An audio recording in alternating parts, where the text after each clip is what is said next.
अगर आप इस चैनल को सब्सक्राइब नहीं किए हैं तो प्लीज सब्सक्राइब जरूर करें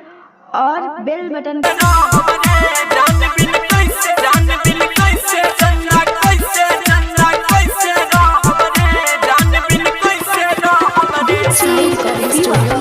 मिक्स बाय DJ राजकुमार इलाका का राजकुमार का 10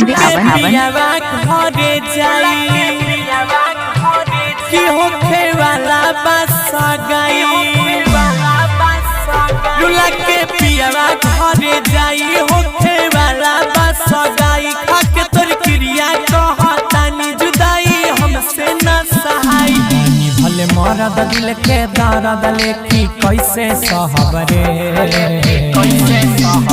जाके करा तू समझावा हमरा दिल के बात बतावा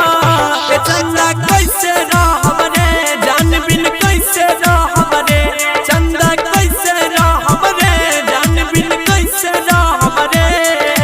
DJ Sunny Sai recording studio Delhi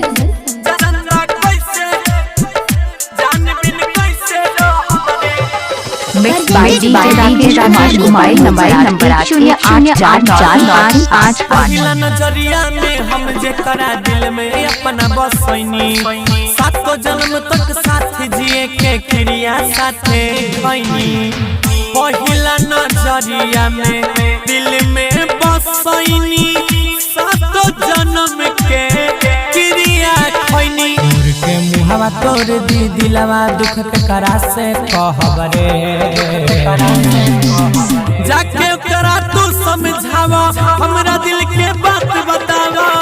ए चंदा कैसे रहबरे जान बिन कैसे रहबरे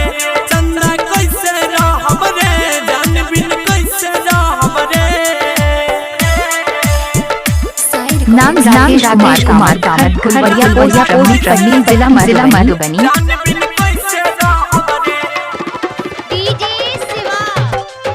presented by Monadic Music